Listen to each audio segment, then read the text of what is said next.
Quem tem à disposição, a gente viu ali, a gente está falando do time reserva, o Pulgar e o Varela são, no momento, é o time C, né? É o time C. Sim. Onde é que esses caras vão entrar no time reserva do Flamengo?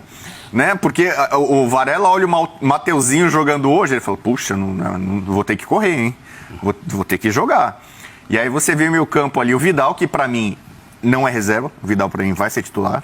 Não é inevitável isso, não tem como segurar. O Cebolinha, acho que em algum momento também vai bater na porta ali. Então, tem alguns jogadores que parecem que estão nos times errados, né? O que está no time reserva vai ser titular, Sim. O que está olhando lá do time C vai entrar no time reserva. Então, a fartura que tem o Dorival é algo absurdo. Mas tem uma coisa, né, Rodrigo? Só rapidamente interrompendo.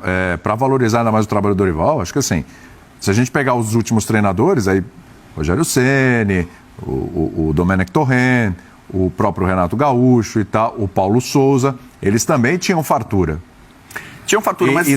Só que não emplacaram. O Dorival, claro, está cedo ainda, eu sei, mas ele está emplacando. Pode acontecer muita coisa contra o Corinthians e tal, etc. Mas assim, ele consegue fazer esse time jogar. Outros... Qual foi o termo usado pelo Mano quando teve a derrota do Inter? O Flamengo já não está mais esculhambado, né? Nitidamente não está. Muito ao contrário. E eu acho que teve, eu citei aqui, eu participei no Linha na noite, do 7-1 no Tolima. E que ali eu meio que falei, olha, Pedro não pode sair do time, Pedro e Gabigol, que isso sim eu acho é o grande mérito do Dorival. Porque o Rogério, por exemplo... Teve uma reta final interessante quando ele recupera o time que ganhou o Brasileiro e com modificações, puxando o Arão para a zaga. Ele teve intervenções, pelo menos uma tática, que acabou resultando em melhora do time e ele conseguiu ainda abocanhar um brasileiro, que não é pouca coisa. Mas assim, o começo do Renato Gaúcho foi mais impactante, com resultados mais estrondosos em série, né, com um futebol de alto nível de desempenho, que eu acho que ali ele meio na história do que virou o fio, né? Na hora que precisou ali, afunilou a coisa, encaixou adversários mais pesados, sobretudo o Palmeiras na final da Libertadores, falta um pouco ali de repertório, ou de saída, ou de não depender tanto de individualidades. Esse time do Dorival, nesse ponto eu concordo. Ele parece menos dependente de figuras. O Gabigol está fazendo um trabalho elogiável já há um bom tempo, saindo da área, da figura do centroavante, construindo. Hoje quase ele deu um gol, né? O gol não saiu aquele gol, porque eu cantei antes aqui, eu falei, gol! E aí a culpa é minha, desculpa, flamenguista. Né? Eu ziquei o gol, mas a construção foi do Gabigol, né? Então você vê algumas peças que voltaram... O Everton Ribeiro estava discutindo com o Pedro aqui se foi correto ou não a saída dele no jogo contra o Atlético Paranaense, que é um jogo de mata-mata, estava espinhoso, ele não estava jogando mal, ele está dando sinais de recuperação, hoje fez mais uma vez um bom jogo, embora não tenha sido o destaque da equipe, né? O Vidal foi bem, fez o primeiro gol, Vitor Hugo, né, um jogador bem interessante. Os miúdos do Flamengo são bons, né? A gente fala muito dos destaques, né? Mas esses miúdos, já com o técnico anterior, já estavam ganhando espaço. E o Dorival, digamos assim, não pegou terra arrasada também, né? Não foi assim um desespero, né? Esses jovens despontando, crescendo, ganhando espaço. E acho que o método dele foi recuperar alguns dos principais jogadores do elenco. Inclusive o Léo Pereira, que hoje não jogou, mas... Tentou Diego Alves logo de cara, né? Os cobrões. Tem algumas coisas interessantes acontecendo no Flamengo. O Dorival e a comissão dele, né? Porque, né? São várias pessoas. Eles tinham uma ideia bem clara, quando foram chamados para trabalhar no Flamengo, de fazer o time jogar em variações do 4-3-3. Isso não foi possível imediatamente. A gente lembra do jogo do abraço no Mano. Estava esculhambado. Aquele time jogou com um volante, 2 meias entre linhas, 2 pontas abertos e um atacante centralizado. O jogo não fluiu como a comissão técnica do Flamengo queria. E muito se falava sobre a maneira como... Muito se falou, né? A maneira como o elenco do Flamengo, de maneira geral, e eu não estou aqui fazendo nenhuma acusação a nenhum jogador, teve resistência à proposta do Paulo Souza. Isso ficou claro. Sim. Fato. Quando o treinador chega para substituir e para, entre aspas, acabar com isso e resgatar uma temporada, porque o confronto com o Tolima pela Libertadores estava se aproximando, há quem pense que ele chega e fala, vocês querem jogar como? Nós queremos assim, então tá bom, ok. E aí aparece o trabalho da comissão e do treinador. Então ele tem 2 sacadas. A primeira, o tal losango, né? Que está estabelecido. Totalmente. Os pilares do losango, não os vértices, os pilares do losango foram 2, basicamente. Primeiro, fazer com que os jogadores voltassem a atuar confortavelmente nas funções que eles conhecem. Sim. Everton Ribeiro como meia pelo lado direito, depois de ser lateral, depois de ser utilizado do outro lado, etc. E principalmente de Arrascaeta perto da dupla de atacantes, porque para que Pedro e Gabriel joguem juntos, é preciso haver uma reformulação do modelo. Contra o América pelo Campeonato Brasileiro, um jogo que teve pouco destaque, porque estava ensanduichado entre partidas mais importantes, pela primeira vez aparece de Arrascaeta antes de Pedro e Gabriel. Sim. E o Flamengo ganha por 3-0. Se não me engano, o placar desse jogo foi 3-0. E o jogo flui. Àquela altura, já havia, por parte do elenco, a resposta dada à comissão técnica de sim, compramos essa ideia.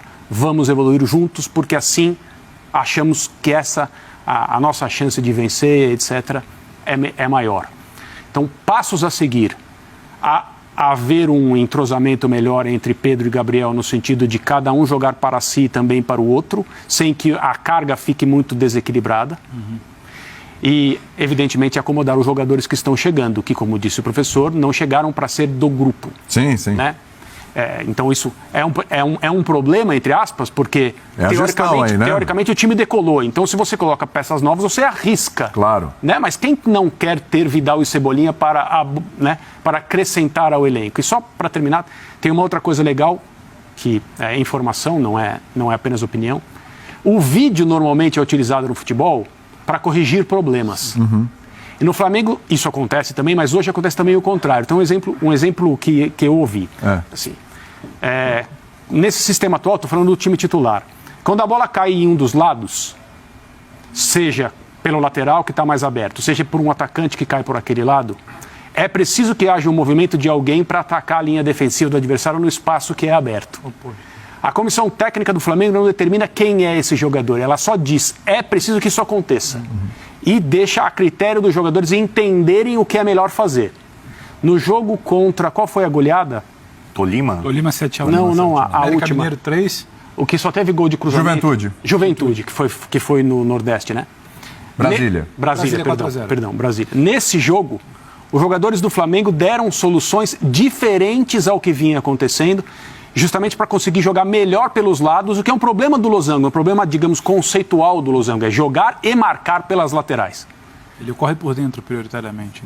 E a partir do momento que os jogadores ofereceram essas soluções, o vídeo volta para o treinamento dizendo, olha o que vocês criaram.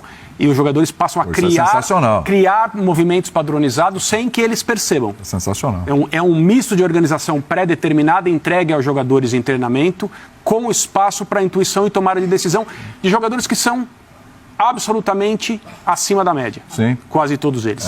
Aí tudo que o André está listando, a gente está falando, para pegar o termo do Bubu, acho que foi o Bubu que falou, intervenção tática, você falou do Senna. Isso. A gente está falando de intervenção tática. Por isso que eu, independente de quantos gols marcou no início do Renato, quantas partidas venceu, eu não consigo comparar o trabalho do Dorival ao trabalho do Renato. O Renato inicia a jornada dele num jogo, se eu não me engano, uma partida de ida de mata-mata contra o Defensa e Justiça. 1-0 lá. Fora, 1-0. Um gol ali, não foi uma grande exibição, um gol e se fecha. Michel.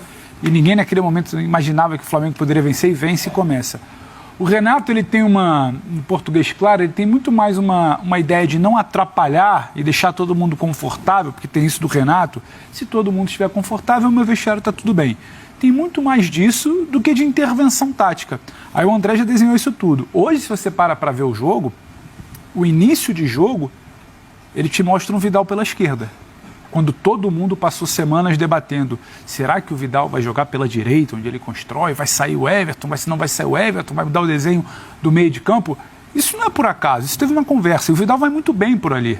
E ele pensa nisso para usar o Vitor onde vai bem. O Vitor, que foi muito bem no primeiro tempo, é um cara que quase sempre jogou pela direita, mais avançado e chegando até para finalizar em categoria de base, e muitas vezes não conseguiu fazer isso no Flamengo. Então, assim, tem intervenção, tem dedo, não é uma coisa só assim, vai lá, André, entra que eu sei que você... Não. Então, assim, quando você tem essa série de intervenções táticas, parece que é fácil, mas ganhou, é fácil falar. Não, mas a gente está vendo que os resultados estão sendo construídos por conta disso. Não é simplesmente um brilho porque a bola vai sobrar para o Arrascaeta e aí não tem como ele vai resolver. Não é isso.